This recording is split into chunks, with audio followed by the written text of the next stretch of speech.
Yeah.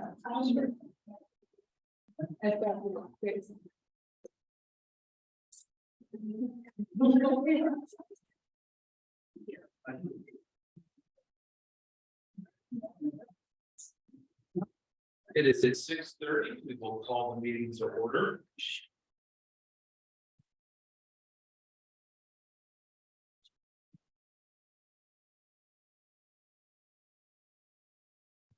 Will the secretary take the roll call, please?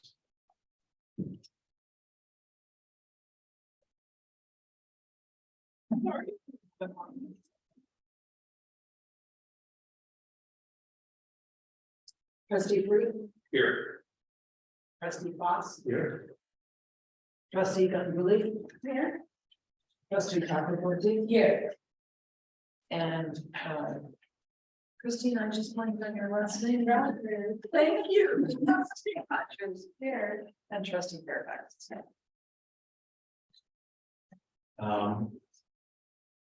Within the purview of the technical participation, is there a motion to approve trustee Bloom's remote participation in today's meeting? So, Moved by Marina, seconded by Christina. Any further discussion? Hearing none, those in favor say aye. aye. Those opposed say nay. Those abstentions? Trustee Bloom has been approved for remote participation in today's meeting. Thank you. You're welcome. Next up will be the approval of minutes from our May 23rd meeting. Are there any questions regarding those minutes? Any corrections? Hearing none, is there a motion to approve? So moved. Is there a second? Second. Moved and seconded. Is there any further discussion?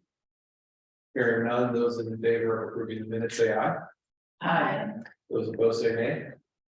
Any abstentions? The minutes are approved. And now moving on to public comment. In accordance with the public comment at board meetings policy, individuals are permitted to make public comments, and they will be recognized as firstly as those who are in person at a board meeting, and then any emails to the executive director or board president of individuals sent by 4:30 p.m. on the date of the meeting, or those submitted by the public comment or form will be read into the record. We ask that all public comments limit themselves to 3 minutes. And we're here to join to.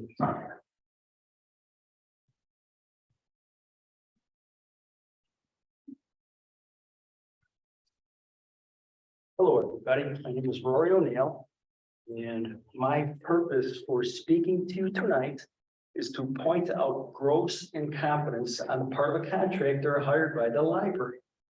That gross incompetence is on full display for any taxpayer willing to look.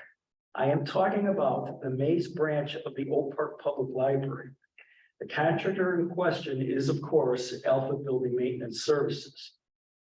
I urge the Oak Park Public Library's Board of Trustees to go over to the Mays branch tonight and to adjourn this official meeting from there. I urge you to publicly record your reactions to what it is you see. I ask that you look at the first floor surface behind the service desk and in between the book stacks. In particular, take a look inside the elevator. Look at the flooring inside the elevator. I argue that you yourselves, as representatives of the taxpayers, would be remiss in your duties if you do not go over there and see this for yourself.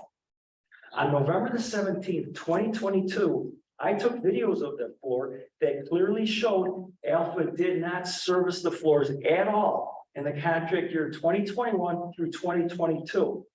In spite of the fact that they were paid in full for work they did not do. After the November 22nd board meeting, I sent that video to board president Matt Bird and requested that he send it to you that night. I will resend that video to you tonight. I ask that you look closely at that video taken on November 17th of last year and compare that with the video I took not even 1 hour ago. Quite frankly, it looked much better when they did nothing. I will also send you the recent video and others. I first noticed this gross incompetence 4 months ago. It has been that way ever since. It could have been that way as much as 7 months ago. Again, for any taxpayer willing to look, I'll ask 3 questions. What on earth happened there? Secondly, did Alpha damage the floors at the maze? I know the answer to that one. Lastly, would a Freedom of Information Act request show that the taxpayer paid for that gross incompetence? That's a tough one. I don't know the answer to that. Alpha's contract with the taxpayers of Oak Park comes to an end this August the 25th. As I said last month, awarding Alpha another contract would be a slap in the face to the taxpayers that you represent. Last month, I asked for an additional 3 minutes. You guys decided not to. I understand it completely. I want to say something to you, and this is personal from the heart. I am not someone who would harm this library. That's it, folks. That's all I've got for you. Thank you for hearing me out. Thank you, Ray. Sure.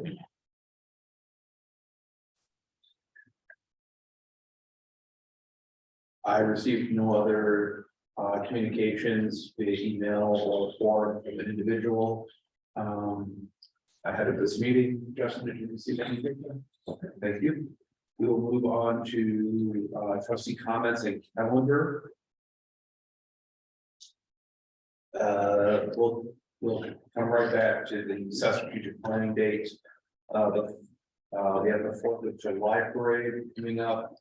And Jody sent out information about our participation in that parade earlier today. So for those who will be marching, please check your emails for that information. And then we have the July 15th farmers market. Do we have any details on specific time? I know the market opens early, but I don't know. We're expecting everyone to be there at 7. Anyone to be there at 7 a.m. Yes, please. Hi, I think that's totally up to all of you. The Village of Oak Park has said that they will provide a tent, booth, table and chairs. I can coordinate to bring over whatever you would like in terms of tablecloth, materials, etc. Perhaps additional talking points related to book sanctuary community, the resolution that passed last week, which may be something people want to chat about. But other than that, totally up to you. I think some of that information would definitely be helpful. Tablecloth, yes.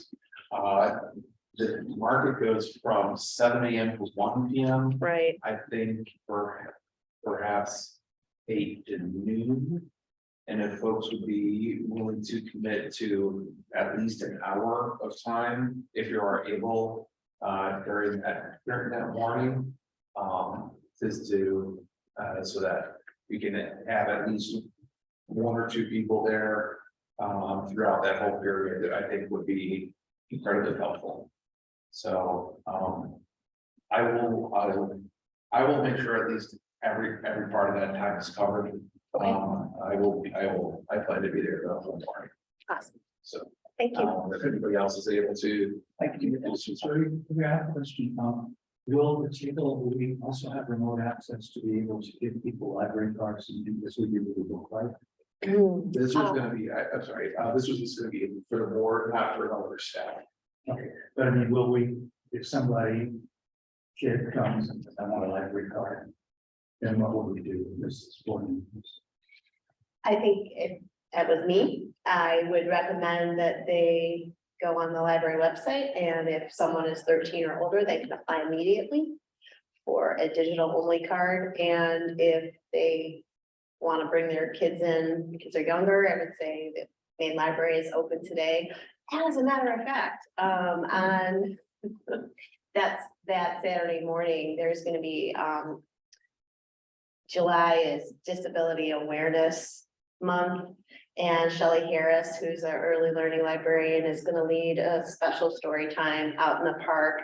And then there's gonna be a parade, I guess, through the park, highlighting just disability seen and unseen with families. So I would recommend they come on down and maybe take part in that and then head inside and get a card. We have a flyer for that. Sure, yes, yes, we do. And Matt, did you say 9 to 12 or 8? I was gonna say 8 makes more sense because people can have their work needs. I can definitely be there an hour or two. I've had that on my calendar for a while, so I can put in there. Others can't. I will coordinate with. That's not bad. No, just, no. No, said like. No, I guess the week before, so I think that's my Saturday. All right. So, okay. Now, on to setting a strategic planning session date.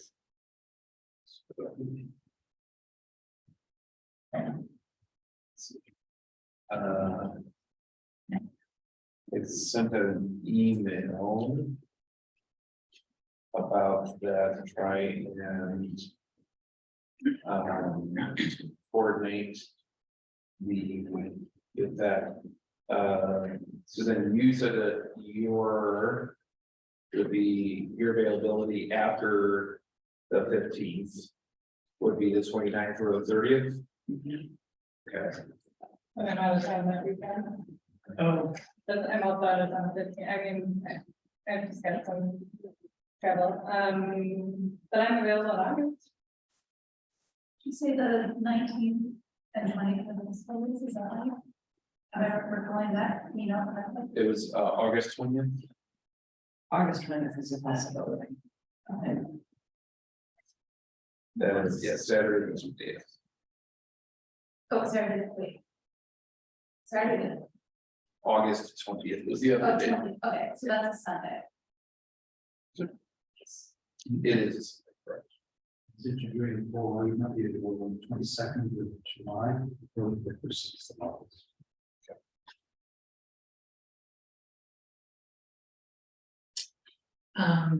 Doable? Okay, if I send something out tonight, can we have everyone respond by the end of the week? So we Yes. can, okay, Thank all you. right. That's what we'll do. I'll send that out tonight. I got it. Okay.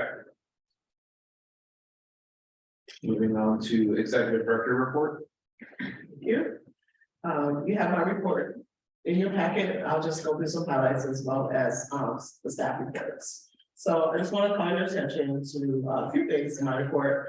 I don't know if you're familiar with Yale's adult high school program, but we had the vendor come do a presentation for us. And it's not a GED program, they actually get a certificate, they actually get a high school diploma. And there is a small population in the village who, they don't have their high school diploma. And so it's a great opportunity. We actually select the person and they get the support completely online. And so we had a meeting about it. Our staff went and that's something we're gonna roll out in September. So I'm excited about it. I've had it at a few libraries. I've worked that before. It's a really cool thing. They get we sponsor them to go to the online high school. It's a few thousand per person. We have some money in our digital budget to do it. So we figure we align it with back to school in September kind of thing. So just stay tuned. I think it's gonna be exciting.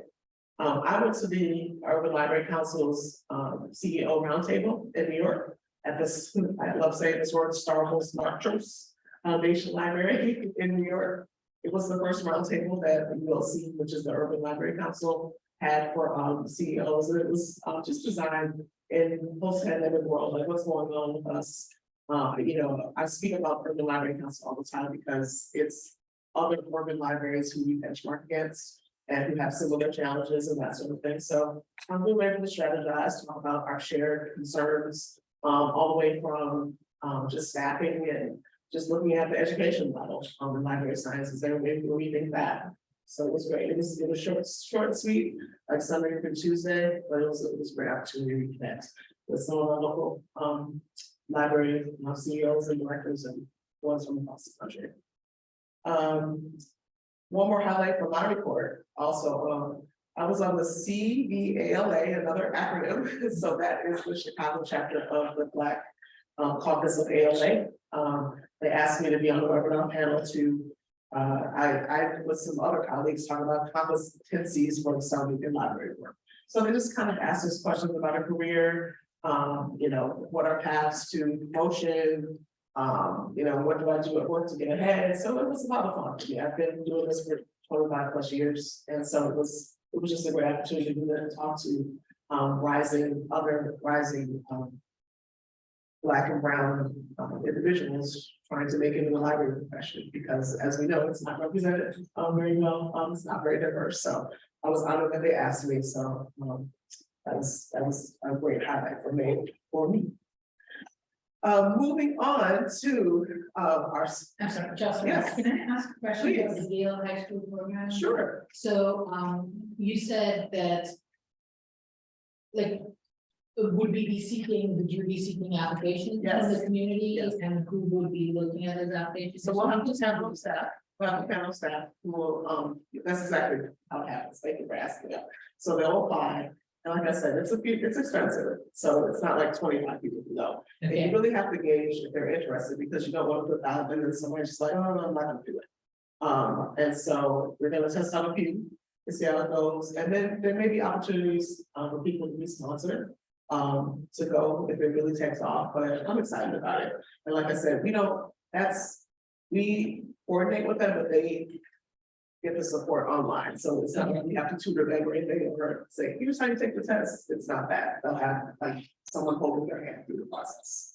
that's It's amazing. true. Do we have a sense of what kind of budget capacity we have, or for how many? Yes. So I think, I want to say, what did we say, 3? Yeah, we're gonna do 3 to start. Like I said, it's a few $1,000s per person. So if we get 3 and they really go through and they finish, like I said, that's a great story for us to show community, and I feel like we can find a sponsor. Because then they might take the next step into community college, and they might check out Concordia or Dominican down the street. So I'm excited about it. I hope it does catch on. It's an opportunity. Like I said, it's above a GED. It's an actual high school diploma. Not above, but it's not a GED. Yeah, right. You're in the courses. So That's really great. yeah, I'm excited about it. Thank you. You're welcome. And I'm sorry, I did not pause for questions. Oh, we just interrupt. No. As you know. Please stop me, because I'll just flow and flow and flow, and be talking and talking, and that's not fun for anybody. So I can pause for a moment. So, on the strategic priorities, report, it was pretty substantial, so I hope you had a chance to look at some of the things we're working on. If you look at the first, thing under, the anti-equity and anti-racism programs, as you know, we opened up the Creative Studio, and this is one of our, not one of our first, well, maybe one of our first programs we had. It was zines and chapbooks, so we had a self-publishing workshop for all ages. So, Oak Park is a creative place. We had a lot of authors. We have authors in our list on the board. And so that was really exciting to activate the space in that way. It's not always all high tech. It's also a creative studio, so we were able to activate it that way. As you may or may not know, it was Asian American Pacific Islander Heritage Month last month as well. So close to one of the last Sundays of the month, we had a wonderful program on Sunday. And in this room, in this very room, we had music, we had a potluck, community potluck, we had authors come. So I was glad that we were able to highlight that, because that's something we talked about, really embracing our diversity in our community. So we had a really nice program that day too.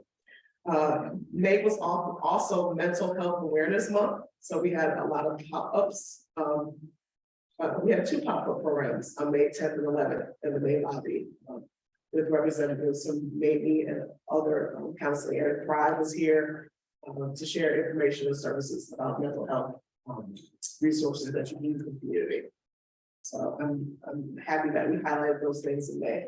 it was also celebrating Seniors Week, it's an annual event we hold, so, that's another area that we've said that we want to focus on, that we've had, feedback on, about make sure we don't forget our seniors, so we had a wonderful week of activities that you can see here in the report.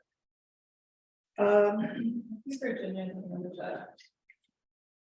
What? It is, but I can wait. I had a question on the social services and public safety report.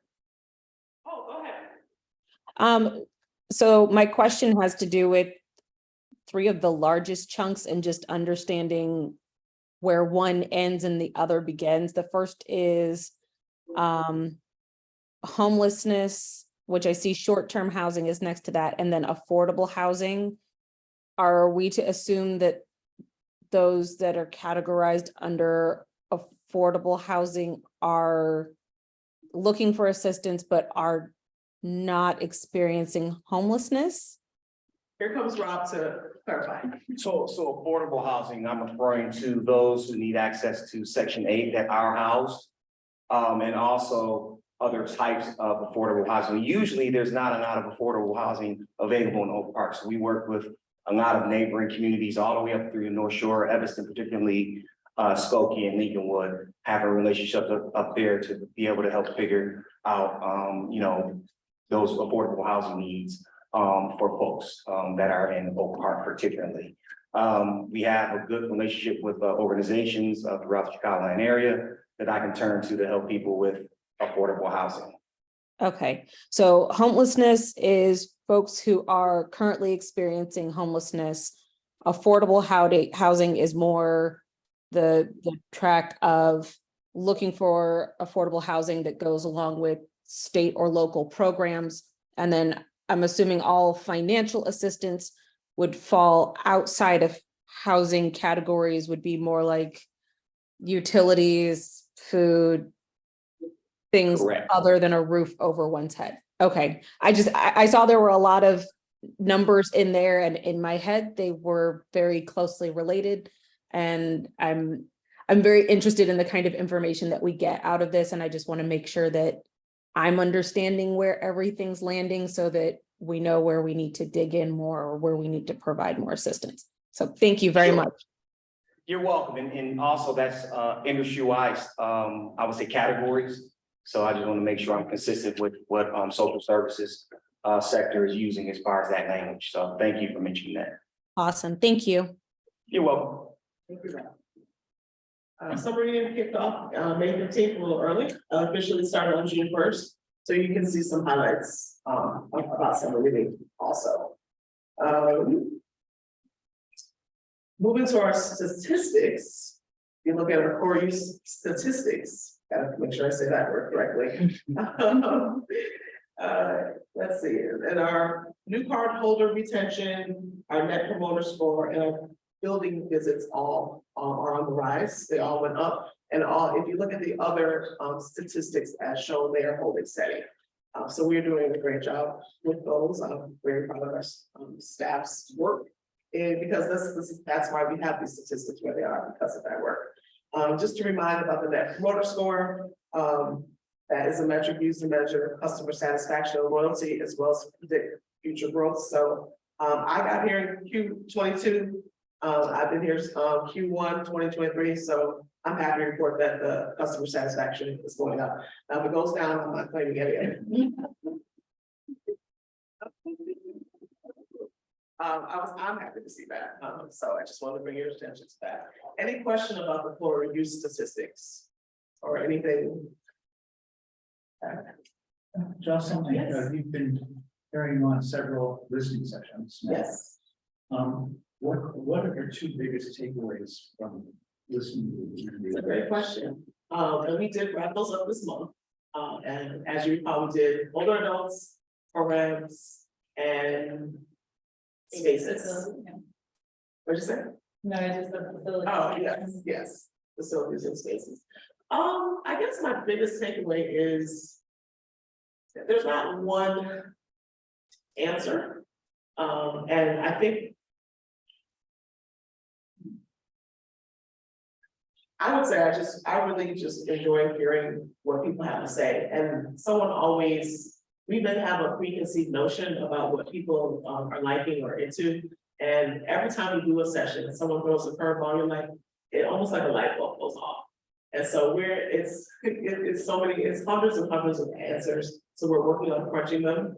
And we're gonna put all the raw data and just kind of then put it together to see what jumps out as a theme that keeps coming up. But I think that's the thing too. And I'm really excited about how the staff is wrapping their arms around it. Because I know when I first started, they're like, what are we doing? What are we saying? And now, you know, sometimes we're like, you know what, we're gonna, you go there and we'll go do it over here. And so I'm happy about that because I think, especially as we move forward, I hear you, we're planning for a strategic plan process on your end and on our end too.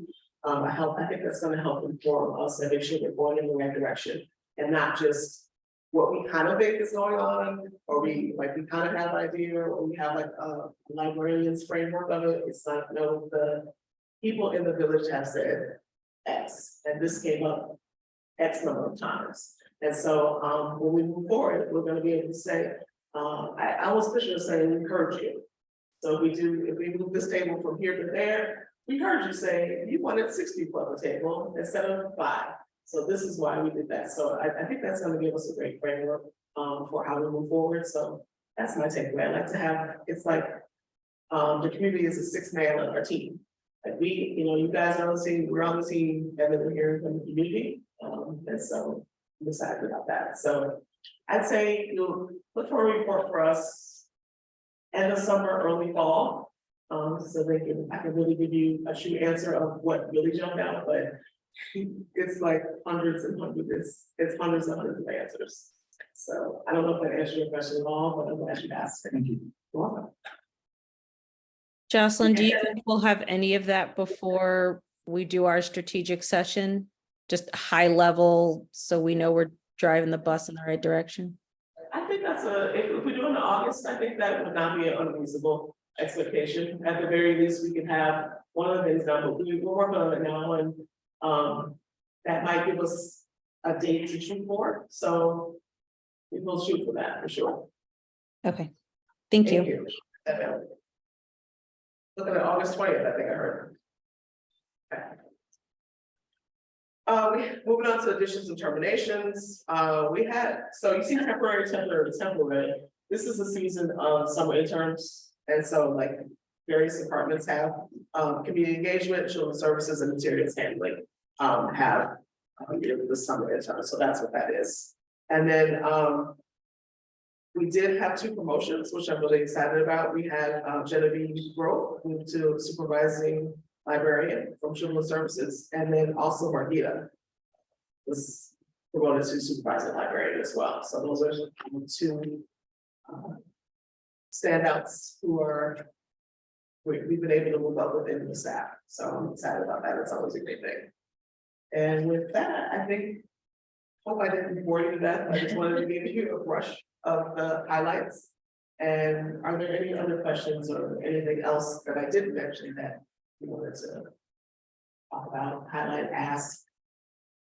I wanted to, so I guess somebody was there in portion of the village board meeting with when they signed the ordinance for was that you, Suzanne, was there in person? I saw, and Jody. Oh, very cool.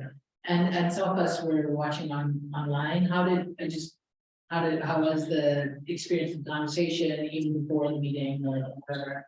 Do you want me, well, I'm trying to give the main stuff in this one. Do you want me to talk about it now, or do you want me to highlight it in June? Yeah, I guess it was different from June, wasn't it? If you want, well, Yes. That is your. It was, they moved us up on the schedule, which I was happy about, because we went on at 9. Yeah. And we were there. And it was interesting to see their board meeting. It was very rousing. But I felt like the village was really in support of it. They said some positive things. They asked some very engaging questions that showed that they understood what we were trying to do. Because just before, a few people, even in the village, said, well, the state already decided, but we're done. I'm like, no, we're not done. Because what if that governor's not the governor anymore? You know, and the people who do the book banning don't stop at one thing, so we just gotta keep hitting it, keep showing up. And fighting the fight, and, so the village said it really did align with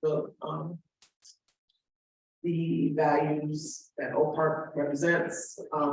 They asked, would we buy something counter? I don't know if you watched it, like, Yeah. yes, I thought that was an interesting question, and then it was like, well, absolutely, of course we would. But we do have collection development, so I got to talk with my library, nerd talk for a little while, try to make it not too boring, but it went fast. I felt supported by the village. Colleagues at ALA mentioned that they saw our advertising because we put it on, thank you, Jody, thank you, communications team, we put it on LinkedIn, we put it everywhere, so they were like, oh, we're gonna do that. Some of the ones in Illinois, so I think like Chicago and us, or maybe the main ones in Illinois who have done it. So I was excited to hear other people say that and that they noticed. So I said, I'm gonna try to do that, so it was a positive thing, so I'm looking forward to activating some things with it. Even at the meeting, I said maybe there's some things with the village and the library, like if we do, let's do a band book club, do something. So, it won't just be something that just sits there and it's just a piece of paper.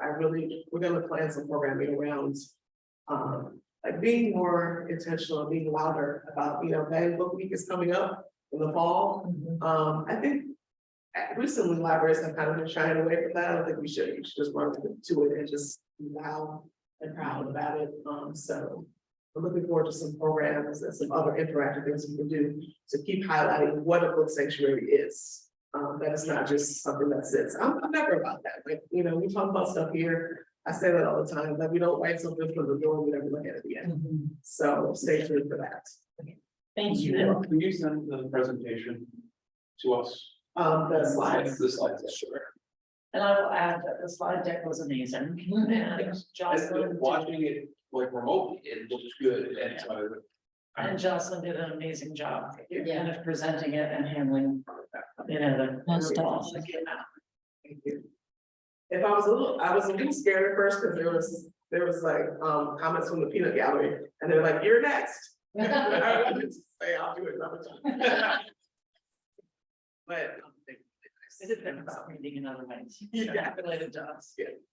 No, totally unrelated to us, but thank you guys.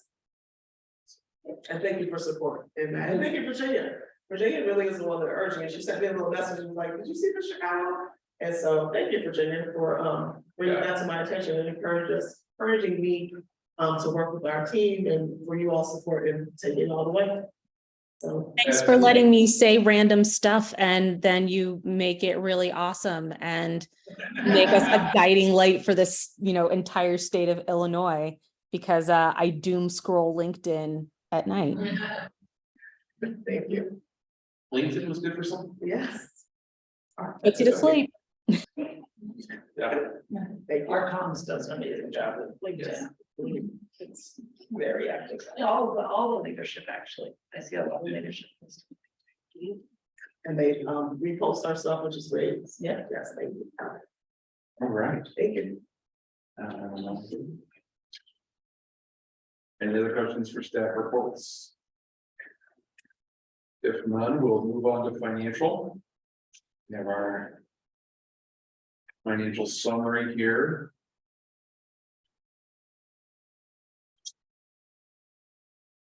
Any questions?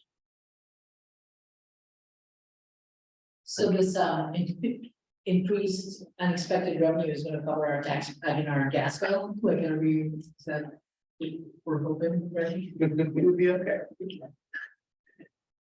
It sounded very, I don't think I've looked at any institution's reports about finances and been like, oh. No, we're okay. So that's nice.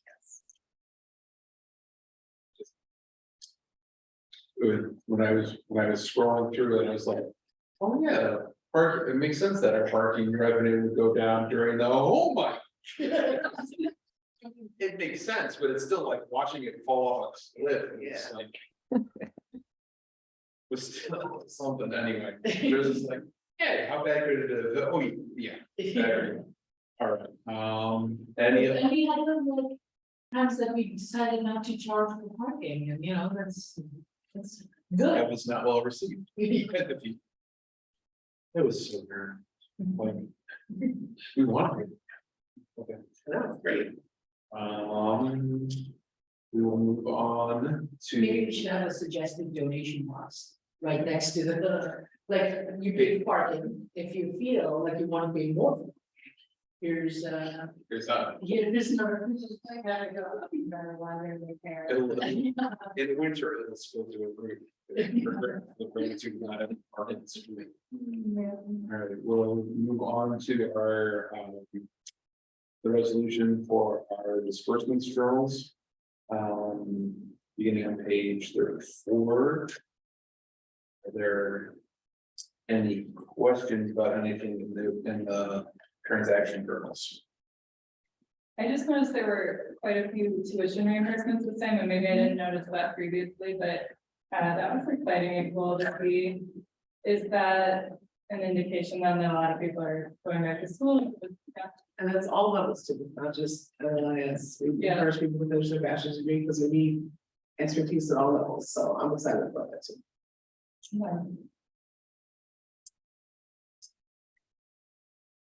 Other questions? Is there a motion to approve the journal? So moved. But that is there a second?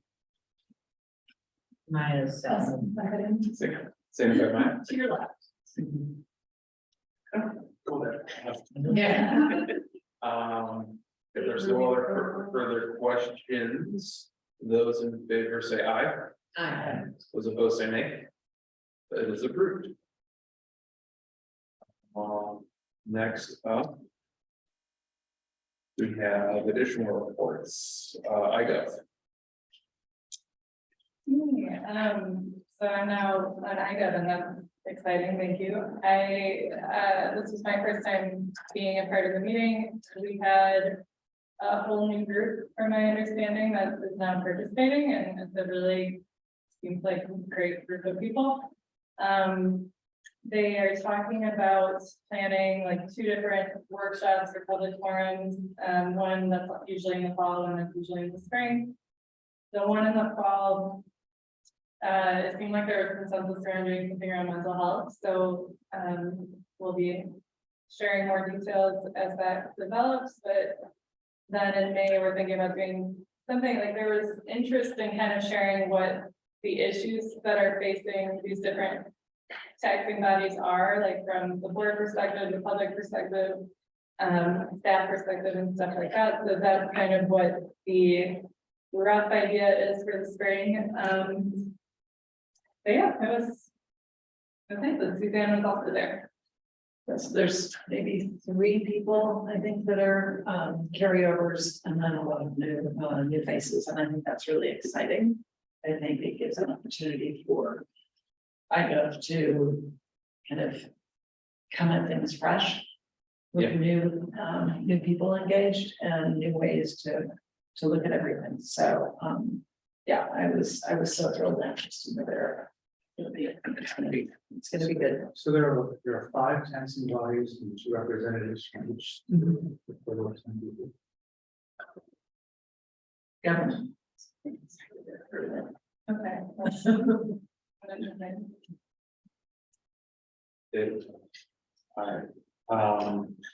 Council of Governments, I was unable to make the most recent one, that's gonna be about.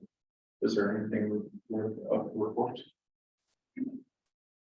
We are still actively talking about the portrait of what is now the 8th grader. It was, so there's some intergovernmental work going on with that, so. I don't know if I talked about it before, but just very briefly, it's an initiative that across governments, from the park district to the school district to us, to the township, how do we develop like a baseline for values, strengths, how you engage with others, diversity and inclusion, how do you teach that? So there's, if you look it up, there's communities all over the country that do it. They come at it in different ways. So some people do like a portrait of an early childhood student. Some people do a portrait of a high schooler. So Oak Park has decided to do a portrait of an eighth grade student. I really like that approach because someone mentioned like it might be a little late to start it at high school to try to put those values and expectations in and into children. So there's 5 like strategic goals. Like one of them is even like something like, let me see if I can think of it. It's like act with kindness. So if that's one of the things, what does that look like at the library? What does that look like at the park district? What does that look like at the schools? So we all learn about what the core values are. And then we'll have an opportunity to bring to the table how we want that to look at our location. And then we share with each other. So then as the students pass through the city and go to different organizations, they see it over and over again. So they don't just see it at school. Then they get the understanding that, oh, okay, this is how I'm supposed to carry myself, whatever environment I'm in. So that's exciting. We're actually trying to land on a training session with the company that does this. It's looking like November 10th. So I will, as soon as that's firmed up, I'll let you all know. But so that's like the big talk in there. They also say they want us to join. They would like us to join. I don't know if we can refresh if this comes to mind, like we're not a voting member of the COG, or they have actual people they have officers and things. No. And the park district and the library are member.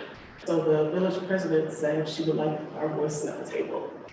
So does that ring a bell? No. So I think they meet quarterly or something, but they actually have officers and things. So It's not a legal body. well, but Okay, well, I'll talk with Vicky. please, she's the one that brought it up. I'll talk So with, there may be a reason why. I'll talk not with, it. I will talk with the village president. Okay, so that did come up too. Yeah, okay. And so lastly, we do have, I'll have another resolution for you in a month about parking. So as we've been returning back to work, we're down to, we still have remote work available for staff, 8 hours a week. But that means most of us are back. And as you can see by the additions, like our staff has grown tremendously and our parking lot has not and cannot. And so what staff asked me is to see if we can revitalize the parking. Apparently we have parking over by Overwest, and so, yes, so we're getting that back. So they're looking to put it on the resolution on the village side, like the meeting I went to for the book sanctuary, I think like mid-July. So Sean, I can't think of Sean's last name, and parking is working on that. To put the agreement together. It's not free, but they're giving us a nice discount. So that it'll be 25 spaces that we can maximize. So if we can get, even 10 staff to park over on that side, we may not need that many, but I don't want it to go back, keep asking. Okay, Yeah. can I have 5 more? Can I have, I think we'll have more than enough. So it'll be a 5-year agreement. It goes up a little every year. It averages about 8,000 and some change a year for us to do that. And they'll charge us quarterly for it. So it's not, it's not unreasonable. I feel like the money's just going to one pot, but that's okay. I feel like it's all the same pot, but that's okay. Nothing is free. But they're giving us a big discount. So that was, Yeah. that's happening. So that's a preview. Heads up that that's coming. Okay. So that's how. Thank you. Then planning green. Planning Green will be meeting on Thursday. And I would be happy to give you the agenda of the meeting, but it hasn't happened yet. Okay. And they always meet like 2 days after our board meeting, so. Yeah. Or just 4 weeks ahead of our work. That's one of the really wonderful things that happened over the summer. There were a couple of high school kids who went to Sharm el Sheikh in Egypt. Can you speak up? There were a couple of high school kids from Oak Park who went to Sharm el Sheikh for a climate conference and met with Al Gore and all these people. And to hear from these kids. It was just absolutely wonderful. It was such an event for them. And to come back with great ideas. So that was a nice thing. And I think that the funding from that came not from taxpayers, but from private donations. But the kinds of things that we're doing, I know that Matt is working with us too, the kinds of intergovernmental arrangements and learning, what the park is doing, what the schools are doing.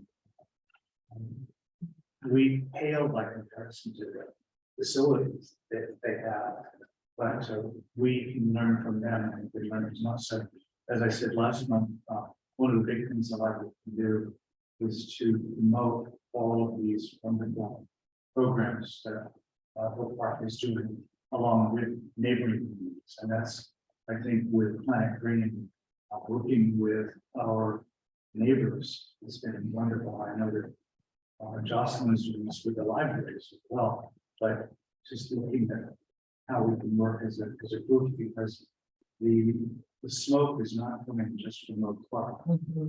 Right. Friends.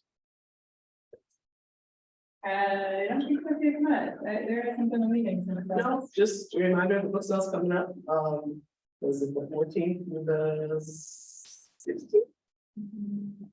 And then we are taking donations. Please check the website, anyone listening, for what we take, what we don't take. And then thank you to the friends who also participated with us at the Juneteenth parade. They had a wonderful banner and they marched with us in the hot sun, so we appreciate them showing up for us and helping out our little group. So thank you to the friends. Excellent. Is someone gonna step into the friends? Or am I not here too? I will ask. Sorry. Is anyone else interested in? Is the friends meeting. Is it usually a? It's every other, it's Tuesday? it's It's bi-monthly. an evening, yeah, bi-monthly. I wanna say it's a Monday or Tuesday. I think it's Monday, Monday. Yeah.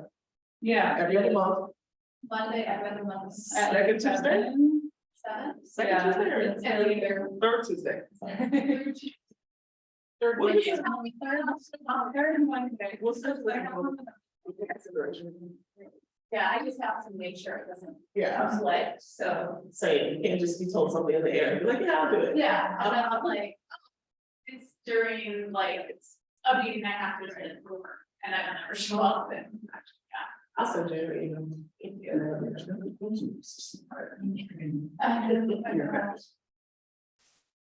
Thank you, Matt. You are tentative. I intend to really, Yes. so. We do not have any closed meeting minutes to review. Then we have our 2024 holidays and scheduled building close calendar. The revised calendar is on page 65 or 64 with the change, the track changes on page 65. Yes. Is there a motion to approve?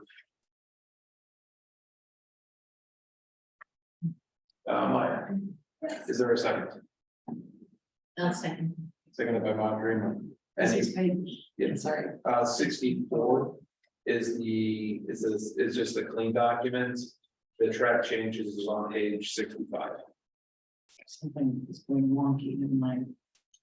It keeps going black. So MLK, President's Day, Veterans Day, are the ads. Okay. That's revision, that's basically. Floating holidays don't It change. keeps going black, yeah.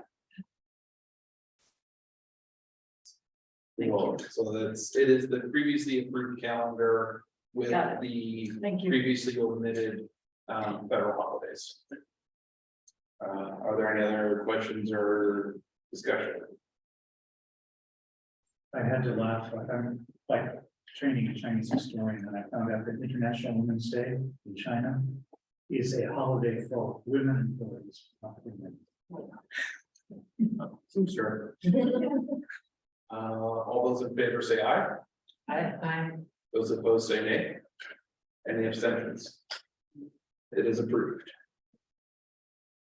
And then we have the holidays policy, which I believe is also sort of kind of a technical house cleaning to make it, the language align with the calendar.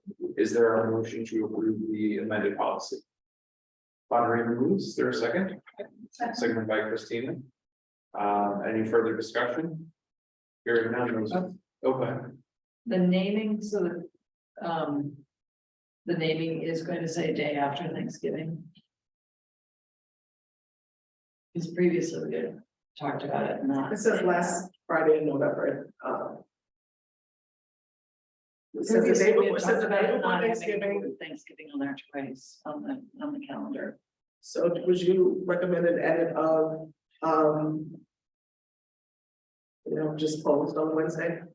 Instead of saying, The day after Thanksgiving, just so the day after it says the last Friday, but you're correct, the day before. I think the relevant, well, the relevant issue is the date, the calendar dates, how we display it on our.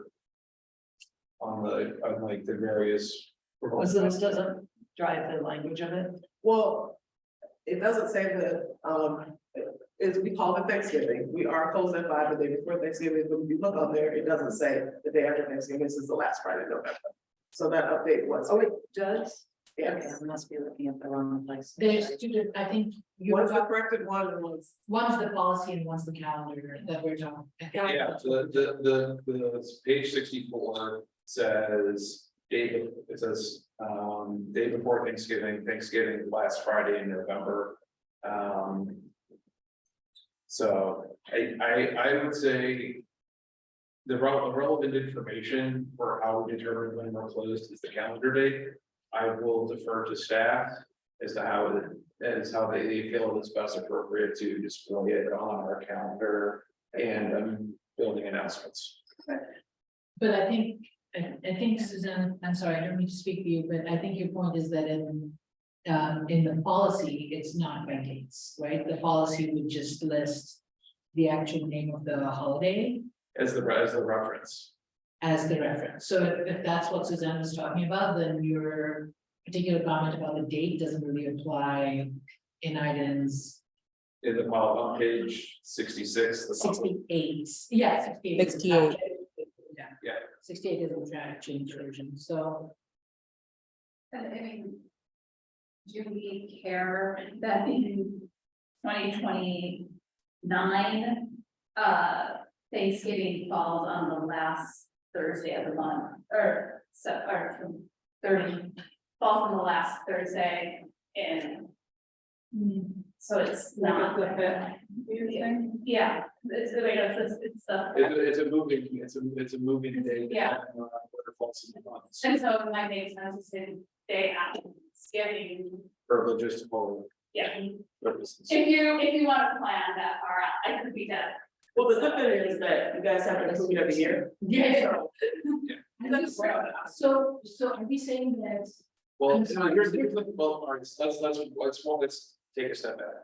The schedule, the annual dated scheduled building closing policy that goes with. The set of dates, the specific calendar dates is 6465. And that is key more about the dates, because dates like Martin Luther King, President's Day, Memorial Day, Labor Day, those move. Those are not set on a calendar day like the 4th of July. or I understand. The policy. And so therefore, those we need to approve every year. The policy should be a document that carries forward multiple years without having to be revised every year. The policy is what gives us the flexibility to see that it's Memorial Day is the last Monday in May. The day after Thanksgiving is generally the 4th Friday in November, but it's not always. I mean, but it's like, what is the key reference point for that calendar piece? It's like there's a convention for when Memorial Day is. The day after Thanksgiving is not always the last Friday And like, it's like, so what, The policy what is has the to policy? relate it to Yeah. Thanksgiving is what you're saying, the policy piece, because that stays the same. Yeah. No matter what year, Exactly. and then the the reference. library calendar Yeah, is something that we approve every year. yes. Right. So My do we need point to is update just, Do we need to update and say the day after Thanksgiving, so. No, no, my suggestion, but I think Sudan is. no. We have different suggestions. Okay. Following the same. I think date, if I'm if the understanding. policy is something that is just behind the scenes, then that's not an issue. Yeah, so it's the formula in which we populated. It's just the question of like, how much we foreground. One thing that to some populations is harmful, 3 days worth versus, kind of one Indigenous Foods Day. It's just trying to keep that in mind in terms of, yeah. So, and I just remember when we were approving the extra day for Thanksgiving, it made a lot of sense because of use. Right. And the ability to staff. So that was a numbers issue. Yes. So yes, on the numbers issue, and at the same time, try and hold those issues with kind of how it's presented and how yeah, just how we think about what we're holding up as valuable in the community. That makes sense. So now I understand that on the policy that, yeah, behind the scenes, that makes sense to do it that way. Yeah. So, but I thank you, but I think maybe with Maya, if it's not always the fourth Thursday in November, and that's not a document that we want to look at every year. Should we just say generally fourth, because we do say Thanksgiving, right, in the description, so should we just say generally or typically fourth? Because this is actually, believe it or not. Yeah. And again, I'm going to claim that I've only lived in this country for 20-something years, that like, that I didn't realize that it's not always the fourth, that it could be the. That it could be the place. I just actually didn't know that, so. There's a weird calculus for it. It is almost always the fourth, but it is not always. Okay, so should we It's just say really- that typically? Oh, or so we're generally? gonna even point out what it's not. It could be- Can we just, how about this? Can we pass it as amended where we just drop the fourth Thursday in November and fourth Friday in November and just list it as those because there is, as the, or to say Thanksgiving Day as determined by convention or something like that to just to I just to actually, cover our. yeah, I wouldn't mind dropping the fourth Thursday or whatever either, and then just say Thanksgiving. Then So what is the? so okay, so The one on page 68. Yes, Yes. With the policy. it would be Thanksgiving Day, and then we just cut the fourth The rest of Thursday the in meeting. November. And then the day after Thanksgiving, and cut Fourth Fourth. Friday. Friday in November, because those aren't always. So what is the recommendation to change it to? Just so- It should have. just Should have been up there. in the policy, in the policy. In here, not this part, I have that. Just writing that in. so this part stays unchanged. So it is, but it is paid, it is the papers that follow that. What are we changing it to then? Just remove it. Just remove the. Fourth Thursday and fourth Friday. And then change it to what? Nothing, just leave the Thanksgiving day. Here, it's like here in the policy, it's giving the reference points to that source. It's not always. I'll send you Yeah. the. How we gonna? Oh, change, just take off the fourth Thursday, don't say. Yes. Yeah. It says fair to Thanksgiving. Right. Too much explanation. Yeah. Yes, got it. So with those two lines being edited, is there? Are we, any other comments or changes we want to make? Sorry. You're- Then back in the library of 2024 library calendar. Can we just have it be Wednesday, November 27th? Like, do we need to say? Well, that first column, the holiday slash event. Is a colloquial reference. It's not necessarily how it will be displayed. On our calendar, on our public calendar, the staff will determine, they can just say, we are closed. Yeah. It'll be a policy. Yeah.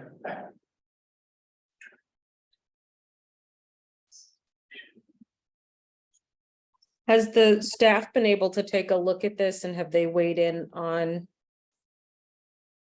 these changes at all? I know what they said before, and I know, that's why we prioritized these 3 days, but have we had any additional feedback? Yes, we talked about it in our joint meetings that we have with the representatives from management team and leadership team. So the management team goes back to their teams. And so we did share with the staff. We also have a town hall afterwards. So we shared like, this is where we landed, this is where we're gonna present. And then tomorrow I'll have a town hall at 8 o'clock in the morning, and then it goes out to everybody. So we have kept the staff in the loop. Any additional feedback on this as a result, or are we waiting until after the whatever announcement you make tomorrow and then getting feedback from there? No, it's whatever happens, whatever you all do is what I'll share. But it's, I know you typically approve this in October or November. Is that what you're asking? Do you want it, or are you saying you want to do it now or wait till we usually approve it? No, I'm just wondering if there was additional feedback, because I know we were kind of handling this in chunks of this being the federal holidays, so I didn't know if there had been any feedback now that the federal holidays were part of this plan, if there had been any feedback about changes or information that was not reflected in the changes we're talking about today. No, this is a happy medium. I'll just say, generally speaking, staff is glad to see this. This helps them plan. This, I think you alluded to it too, Matt. We keep it kind of like the same, and then we have conversations if we want to add things, or at the federal level, something else is added. But this is great. Staff is happy because we have ones on there that we didn't have that most local and federal entities do have. So this is a good one. Staff is happy.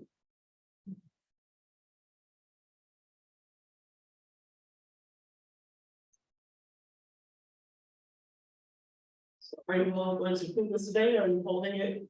So Was there a motion? I thought we had a motion to approve. Yeah. We approved an hour resolution Yeah.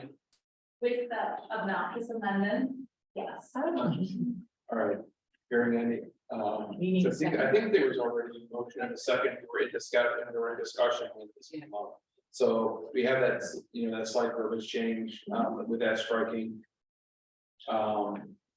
Hearing no further discussion, those in favor of approving the policy as amended, presented, and then for discussion, say aye. Aye. Those opposed, say nay. Those abstentions, the policy is approved.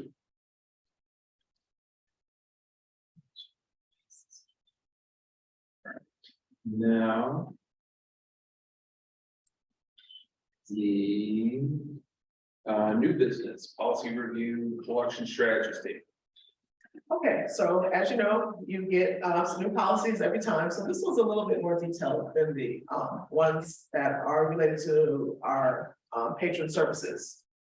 So this has some pieces that touch the artwork and related to our conversation about collections and people objecting to them and things of that nature. It was really time to take a look at our collection strategy statement. So I'm gonna have Lee come up. She wants to give some background. She and her team are the architect of it. So I thought it'd be good if she had an opportunity to kind of give some background. And then if there's any questions, she's the right person to take a deep dive into it. Good evening. So we have some updates to our collection strategy statement. Some additions, like Jocelyn said, we've had some changes in terms of treating the art collection like a true collection and bringing that under the collection umbrella. This is kind of the final piece. So, in this era of book banning, libraries are really looking at their collection strategy statements and making sure that they are up to date. I kind of see this as the final piece, and we're in a really good position. I was just at the American Library Association conference, lot of sessions on book banning, censorship, what public libraries can do to be proactive and prepared for material challenges. And so I came away from that feeling like we have a really good foundation. We've got the state law. Oak Park is now a book sanctuary. I feel like our updated collection statement is kind of the final piece of that. And so if you look through, basically we've added and updated some language. We've fleshed some things out in terms of how we actually curate the collection. That's really important for people to understand how materials get purchased, how materials get weeded, kind of the process behind that, the data that's used, the professional experience of the collection librarians. And so we wanted to highlight and flesh that out a little bit so people could see the process of how we curate collections. We've added language about the art collection. So the art collection is now a true collection. It comes under the manager and curator of special collections. So we added some language in the statement about that. And we're currently working on procedures on how to curate that collection as well. We fleshed out and explained the donation process to some of the other curated collections, special collections, the art collection, the multicultural collection, and kind of the process of that. And then the final piece, we are looking to change the language of the reconsideration form to a statement of concern. And we feel like that language really ties into kind of the direction we're going with collection development. So if you have any questions. I have a question, as we look at collection strategy, this is for our library and so the 2 branches in the main, but because we're part of this consortium SWAN, how does this align? Now that we have a state law, how does this collection strategy statement align with SWAN? So if somebody were, for instance, to make we're not calling it a statement of concern or whatever, from a book that comes from through SWAN, but through my Oak Park Public Library, how is that happening? So each public library in SWAN would have their own collection statement. And so if somebody did, raise a concern about a material, I think if they approached us, we would, and it was from another library, like that would go to that library. It's addressed at the home. So I'm, because of the discussion around the banning of books, I imagine that you, much more than I have heard, the whole like, if we want to be a book sanctuary, if we don't want to ban books, what about really offensive books? Do you know what I mean? Like, as opposed to the kind, like what about, really anti-Semitic stuff or something? And I'm just wondering because that's always the resistance that I hear when we talk about we want to be a welcoming library and we don't believe in banning books. And then what I hear is, but what about really terrible, awful political stuff? Would you just have that in your library? And somebody in our community had asked if we would ever consider treating some really troubling books that are, that we may continue to have as a special collection itself. And like as something that, like, here's a dark, whatever, like dark books in human history. I don't know, I'm not gonna put anything more broad, but like, something like that. And I'm wondering if you've gotten that kind of resistance, or you've thought about what it might, if we deal with historically deeply offensive books in any other kind of way.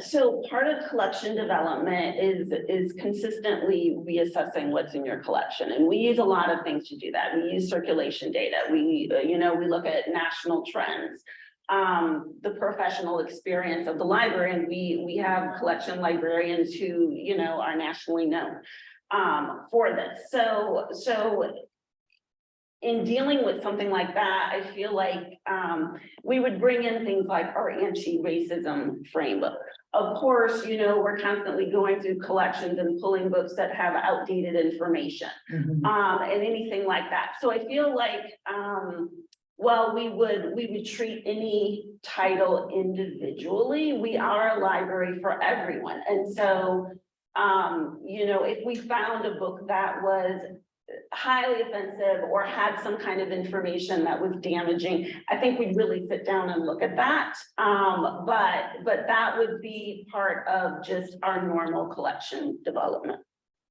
We already have that happen, like somebody recommended a book that was anti-trans. Yeah. And we have already said in what we do as our core values, we don't buy books that are not inclusive, do not, you know, we already have in place what our values, and if it doesn't fit in, we don't do it.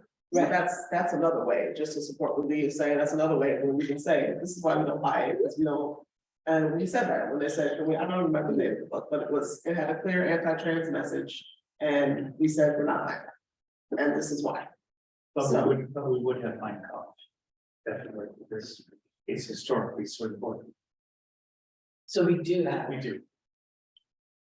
I guess that is the book that I was thinking of, but I just think of that. I thank you. I've always just been really curious about how we handle those requests or like challenges or whatever. And so along that line, I was wondering if there has been an update recently in questions about how we curate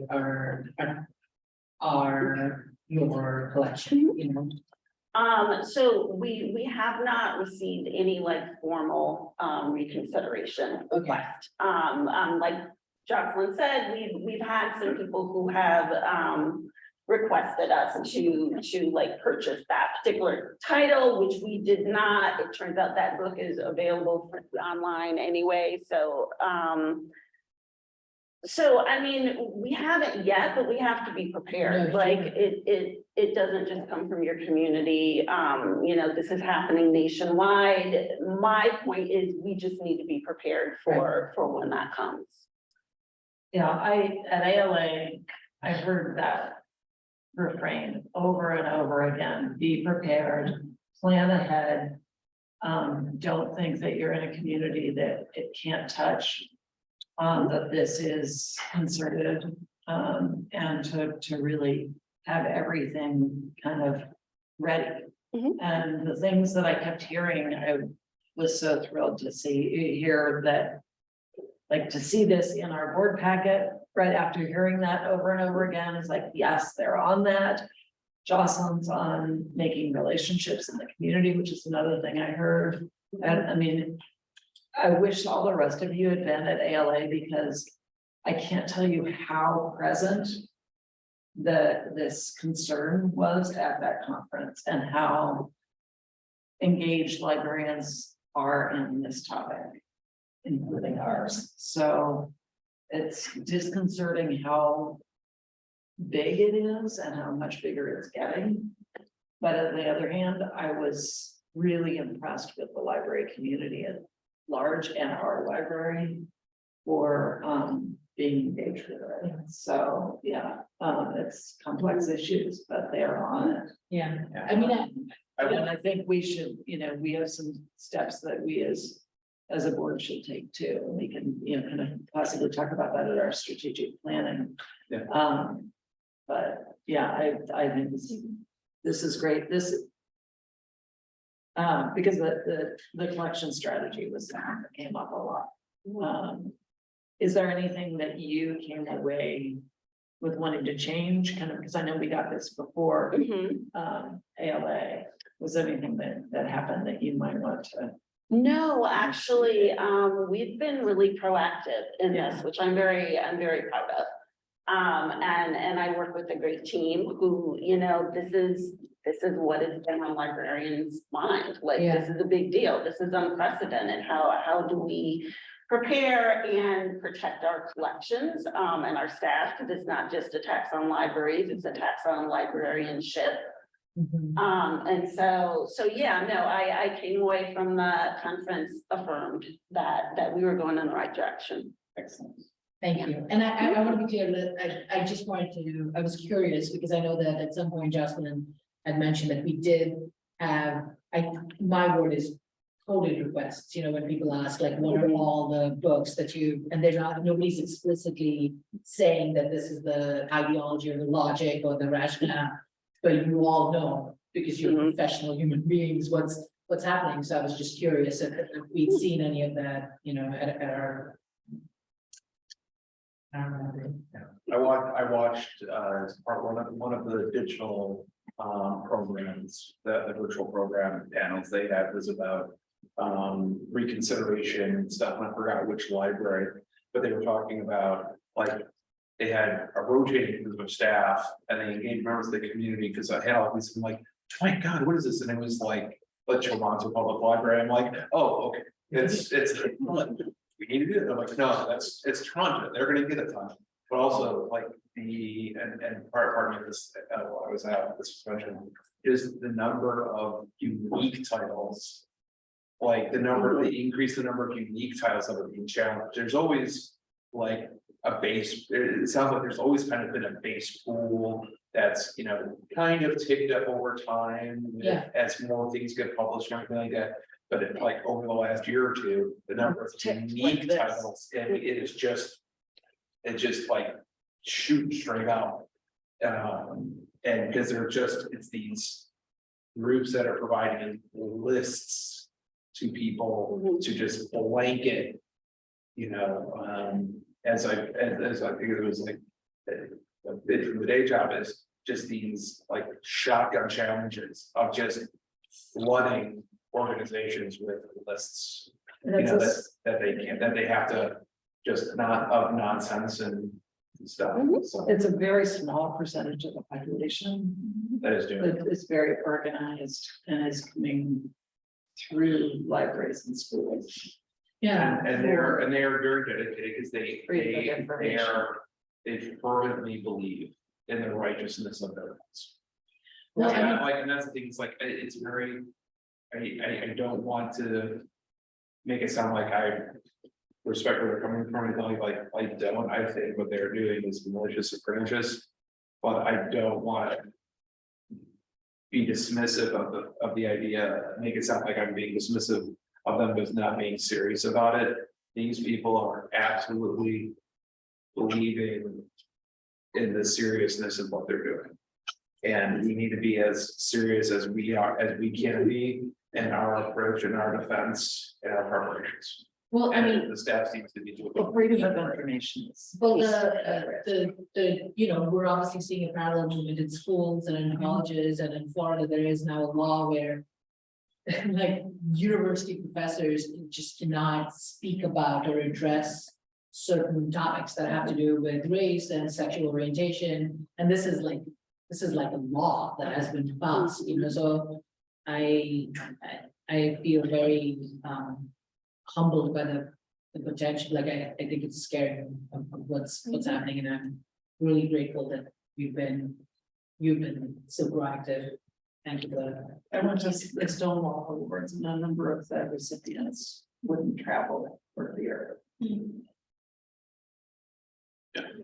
And stay ready, so we don't have to get ready, and that's what they're doing. Yeah. Stay ready, so we don't have to get ready, and that's the great thing about working in a public library, that's why I chose public librarianship too, because then we don't have to do what schools and universities do, and you have this board, and they tell you what your curriculum is gonna be. We're a library for everyone, so we got a little bit of everything, and, you know, we're trying to give you the right information at the right time, what you need, so you can find out what you wanna know, so. We are free of that, thank goodness, that is, it's scary, I mean, it's like we're going backwards. I don't understand it. Anyway, thank you. You know, and this point, you know, and back to, you know, reaching back to the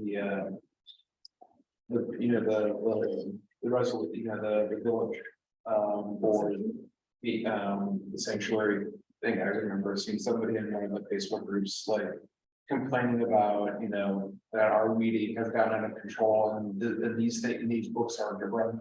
I'm just curious looking at it, well, first of all, two of them I know that we have in stock, and like, it was just foolishness, like, we didn't suggest that we don't have those. The other one I looked up, and it was like 3 libraries in all of Swan carry that, stock that book, I'm going, you're picking the wrong one, It's like, yes, of course we don't have it, nobody has it, Mhm. because it's, or it's like, none of these things. And that's in our policy. Yeah. Right, it's like that. Yeah, it's like.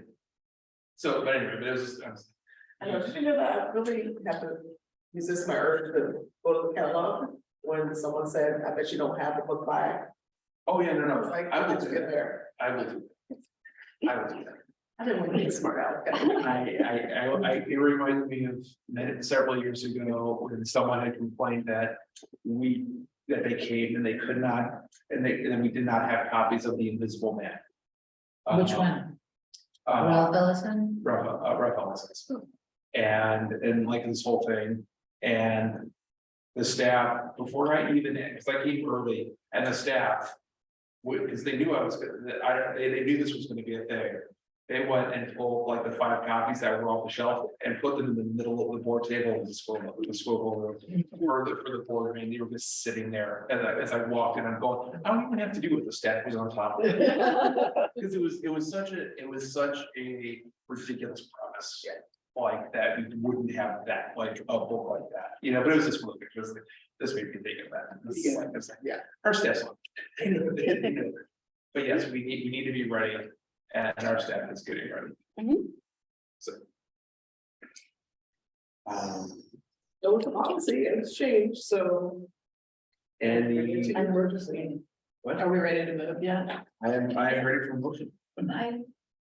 This is so, in terms of the actual policy, Mhm. when you read it, there are times in library, it's the library lowercase, there are times when it's the library uppercase, and there's times when it is we and they're interspersed.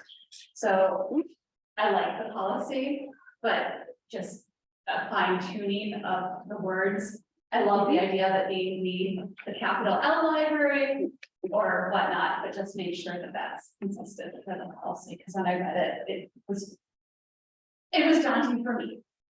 Yeah. And that, and it's good to have a lawyer.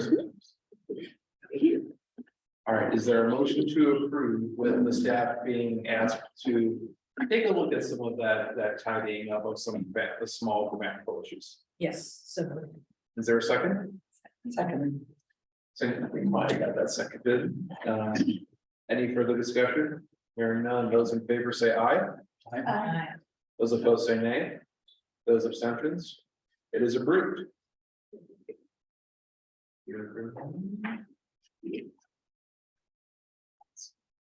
Then. The. B, 10B intergovernmental agreement to provide naloxone box at Maine. Okay, so, because it's an intergovernmental agreement, we just, so I think we alluded to it when Rob did his report back in the springtime, that we were looking into getting this naloxone box. And it's not just us, it's other departments throughout the city, the village. And they had an intergovernmental agreement, so we wanted to make sure we brought it here, for you to vote on or to be aware of. And so, just doing our due diligence, Rob, you want to come and just give a little background about, what is it, why, what it looks like? Did you bring it with you? You did, okay. Here's what it looks like. It didn't exist when we first. I had it, so I've been working for 7 years to get this type of partnership. This is with the public health department of the village, which is great because this is a topic that we from public safety, social services standpoint, it's hard to stay on top of, to make sure that we make sure people are safe. So when we're talking about harm reduction finally, it's exciting. So we plan to put this box in the vestibule. There's a message board, and then right next to the message board. So when people come in and out, patrons can take what they want. Liv Benali will be working with the village to be able to refill these. Liv Benali has programming here. So there's overlap of, hey, if it's empty, they can go ahead and fill it while they're here doing that outreach table or whatever. I'm super excited about it. Here's a side view. You wanna pass it? Yeah, I'll pass it around. And then inside is the kit. So already, Aaron was at an outreach meeting, I think in one of the CTA lines, 2 of them were used and a life was saved. So it's that, important to be able to have harm reduction, resources here on site, particularly the main branch. So I'm ecstatic that we do have this, at least if something happens, people can have those resources. And we'll also continue to do the measures that we can to make sure that people are safe. But here it is. Is it only at night? It's only the main for now, yes. And what they're doing is they have it at every CTA station in town. There are various sites and partnership sites that have that, and then at the main branch. The main branch is, I think, our highest, I would say, population of folks that use opioids, particularly in front of the building sometime or on site. Obviously, we've had some devastating situations, but at least now I feel that with community support, we can continue to be more harm reduction focused and also proactive in making sure that we're doing some things to, keep our environment safe. I notice it's got a QR code. And I'm wondering who's using the QR code? Is it somebody who's helping the person who needs it? Like, is it? So what's happened is they wanted to have that information. So just in case somebody sees it and has questions about the overall program, it gets you right to the village website. So not people who are using it or needing it, but just people who are like, wait. What is that? this? Yeah, Okay. so there's information right there, the QR code, and then it goes right to the village website. And it's a very comprehensive description of the overall community program with the partnership and, where they are throughout the community. Eco-friendly, so not a whole bunch of papers.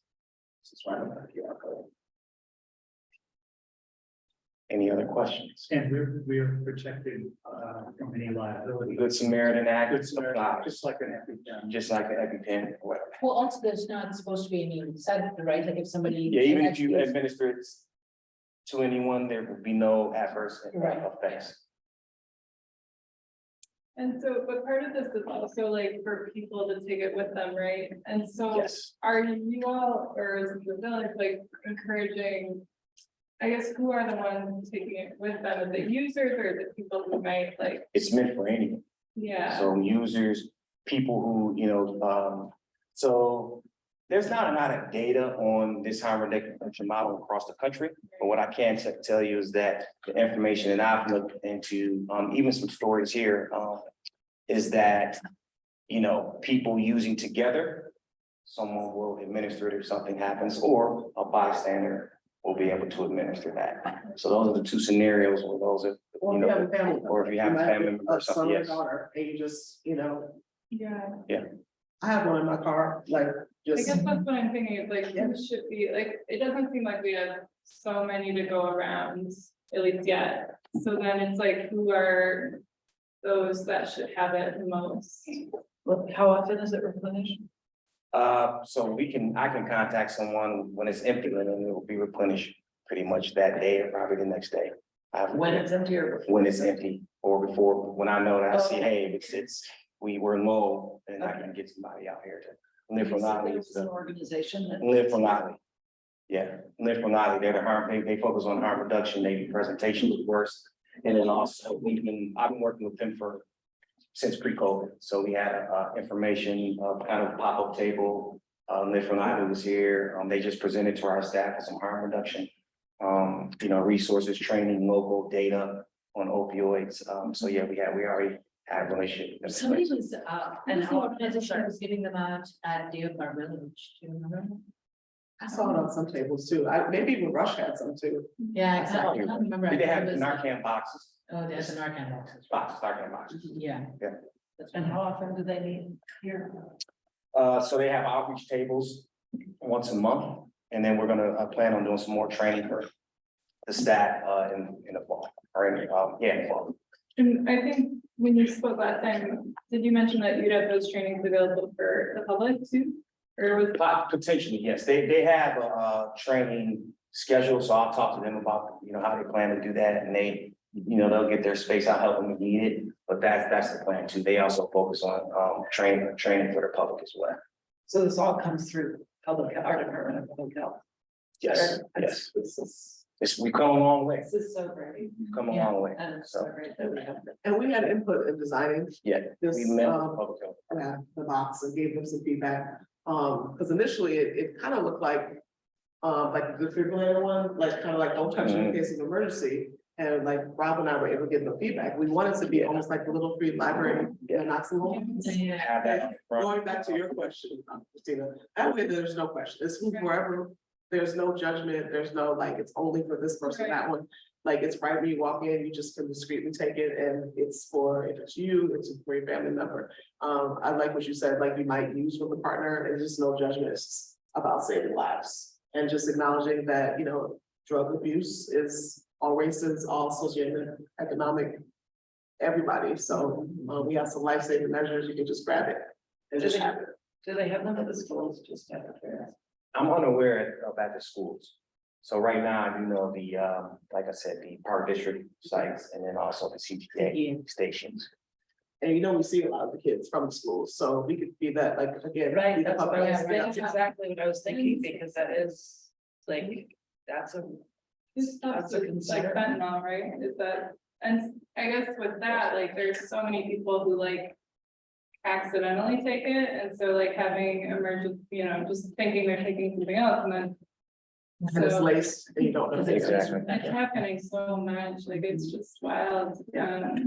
People think it's cannabis, they're laced and all that, so I think that is wonderful. I think when I see that back, I see like, and so like, as, I guess I just have like a scarcity mindset of like, I wouldn't want to take it if it's taking it from somebody that might need it more than me, so.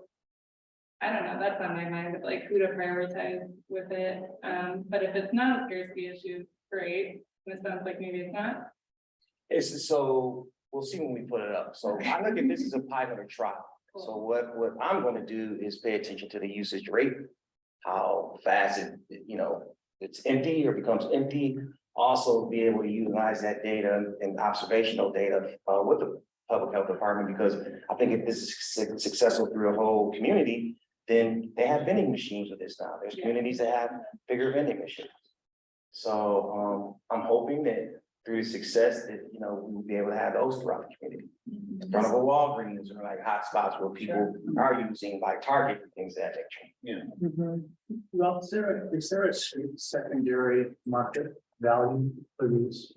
So now, over the counter Narcan boxes are, I see CVS, Walgreens, and a couple of other stores, you can actually over the counter, you can access them as well. And that started, I think 2 months ago. But we're not gonna have people who are gonna take this because they can sell it. I can't anticipate. Yeah, I mean, I'm just wondering, Yeah. does it mean when you go to Yeah. Walgreens, you pay for it? Right, yeah, I hopefully not. Well, it's through the Department of Public Health, I mean. They're very well aware of. Yeah. That is a potential for something like this, and the whole point is to have it accessible, Yeah. so. If we can replenish it, and we have a system to make sure that it's not empty. Sure. Is there a plan to bring it to the other two branches? Not at the moment, they just offered us this one box. Yeah. We get a lot of volume here, patrons who are struggling with substance use disorder, particularly the opioids. So we're gonna start here. Walgreens, CVS, my hope is that there will be some federal dollars to support, those entities, and then they will be offered for free. Yeah, I'm just, the more we can. Yeah. Get them throughout the village, because. I think we often have a particular image in our mind that isn't accurate. When I first moved to Park, we did the Honey I Shrunk the House. Because trying to stay in a park, in the alley, we saw. Not your typical, what people think of, person using wealthy teenagers coming from the far western suburbs to Oak Park. And having issues in the alley in their cars. It's a much bigger problem than we think, and not at all. Speak to the longstanding issue of that, what the issues that people unwilling to talk about. Department. Sure. Yeah, as someone who grew up here. That, this unseen, untalked about issue is not it. And it's just hitting more and more at home. I think everyone has someone that they've, maybe not, but I think it's becoming more common for someone to know someone that's had something really serious happen. And so that's where I go back to like the emergency part of it. It's like, there are folks who like are opioid users, but then there are also this other group who are like, they don't realize what they're taking. And so then I just think like the intervention is so important, and you just want everyone to have those so that they can intervene at any time. And so that's good at schools, they're just so great at it, just. Well, I think in front of us is the IGA regarding this particular thing. So if there's no objections, I would like to have. I'm just really, thank you for keeping on that and making the partner, having that partnership. I think it's a really good one for us. Thank you. Is there a motion? So moved. Is there a second? All those in favor say aye. Those opposed say nay. It is approved. Thank you. Thank you. You didn't want to just have a red box and jump lobby. Yeah. So thank you for that. And then following is our non-resident library cards and annual fee. This is something that is determined that we have to pass as a matter of state law. There is a formula that is determined by state law that we have to accept, that we approve this, that this is not, a number we set. I think it's been years since we've had anyone use this, because there are certain qualifications for someone to qualify for this that I honestly don't know that it is practically impossible for anyone to qualify for us to get it, because you have to come from like an unincorporated area that doesn't have service. That is still like neighboring to us. Yeah, that has to abut us, and that does not exist. Right. Like you have to go to like practically Schaumburg, I think might be one of the closest unincorporated parts of the county that doesn't have like direct service to a library, and you crossing how many library, jurisdictions between here and there. Well, we still have the passage, so. Are there any questions? I find it very useful to let people know that, are you using the library? People don't know. I said, do you realize that it's costing you $188 for taxes? They know what they're. I don't think we need to tell them. No, but I mean, it's funny that they're just really tough. This is what it would cost for you if you were part of this small group of people who wanted to do this. So, is there a motion to approve? Yes. Maureen, is there a second? Second by Christina. Any further discussion? Hearing none, those in favor say aye. Aye. Those opposed say nay. Any abstentions? It is approved. And then we have our resolution regarding the update of the financial signers with the new board officers. We have to provide new signing for the various financial documents. Is there a motion to approve? Moved by Maya, is there a second? Any further discussion? It's the end of the document. We've just been having some blackout. We're having where a screen goes black Yeah. and you have to refresh and then you have to find Yeah, it. it's one of those. It's going back and forth. With PDFs and Safari browser just is sometimes. So it's just a real simple thing that we have to do when we need new officers, updating the signers information. Any questions? I have to sign it, right? It's there. It's here. Once we approve it, all those in favor say aye. Aye. Those opposed say nay. These are approved. Thank you, everyone. That is the conclusion of our agenda. Is there a motion to adjourn? So moved. Hearing no objection, we are adjourned. Thank you, Matt. Have a good evening. Thank Thank you.